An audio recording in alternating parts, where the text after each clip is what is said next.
ঘরে ঘরে বৌদিরা এখন ক্রিয়েটার হয়ে যাচ্ছে, কেউ পেছন দুলিয়ে, আবার কেউ নিজের প্রতিভা দেখিয়ে। আচ্ছা হ্যাঁ मैं अंधा हूं। মাসের মধ্যে 2-4টা মিটআপ এরা রাখছে,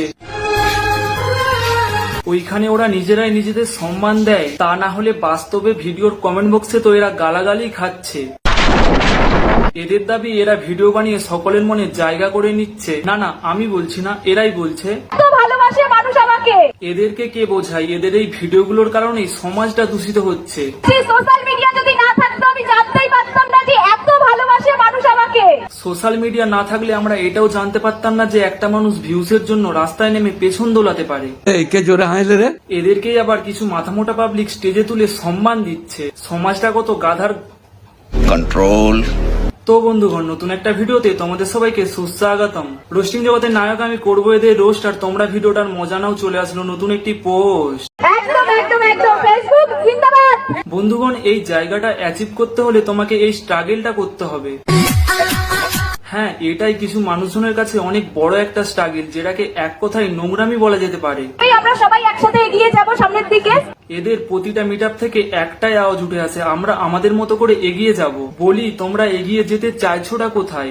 আমি বলুম না, আমার শরম করে। কখনো সময় পেলে একবার পেছন ফিরে তাকিয়ে দেখো কতটা সম্মান হারিয়েছো তোমরা, যেটা তোমরা আগামী 100 বছরে অর্জন করতে পারবে না। আবার এরাই বলে এগিয়ে যাওয়ার কথা, ভগবানই জানে এরা এগিয়ে কোন জগতে যেতে চায়। আচ্ছা, আবার কিছু পাবলিক এই নোংরামিগুলোকে নিজেদের কাজ বলে মনে করে। এক সময় এরা সকলেই হাউস ওয়াইফ ছিল, যাদের কাজ ছিল বাড়ির কাজ করা, সংসার সামলানো। কিন্তু সোশ্যাল মিডিয়া আসার পর থেকে এদের জীবনে একটা বড় দায়িত্ব এসে পড়েছে, সেটা হলো রিলস বানানো। তোমরা যে ডেলি রাস্তায় রিলস বানাতে আসো, না, আমি রিলস বানানোর একদমই বিরুদ্ধে না, আমি নোংরামির বিরুদ্ধে। কিন্তু 90% house wife reels creator content হিসেবে নোংরামিটাকে বেছে নিয়েছে।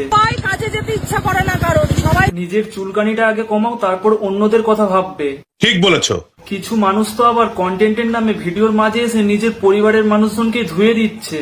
যখন নতুন নতুন ভিডিও করতাম তখন আমার মা মাসিরা, কিন্তু ওই মুখ বেঁকানো দিদি পাত্তা না দিয়ে ভিডিও বানিয়ে এসেছিল বলে সে আজ নিজের টাকায় ছোলা কিনে খায়। এবার কিরে নিজের টাকায় ছোলা খাচ্ছি। এটাকেই তো বলে সাকসেস।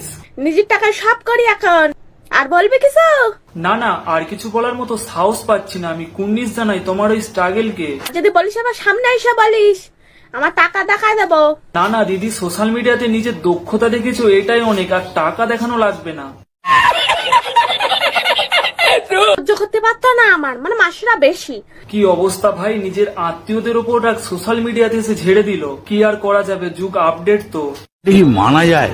যাদের ফলোয়ার একটা জায়গাতে এসে আটকে আছে, না বাড়ছে না কমছে, ওইসব কথা ছাড়, আগে বল তুই ছেলে না মেয়ে? এই ভিডিওতে একটা কমেন্ট করে রেখে যাও। একটা কমেন্টে কিন্তু অনেকগুলো ফলোয়ার বাড়তে পারে। অন্যের ফলোয়ার্স বাড়বে নাকি নিজের ভিডিওতে রিচ বাড়বে?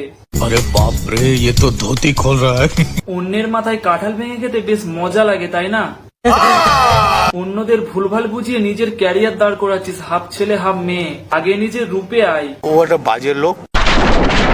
তো বন্ধুগণ, আজকের এই ভিডিওটা এখানেই শেষ করলাম। ভিডিওটা কেমন লাগলো ওটা কমেন্টে জানি, আর পেজটা ফলো করো সকলে। কি করছো তোমরা? দেখা হচ্ছে নতুন কোন একটা ভিডিওর সাথে। টাটা।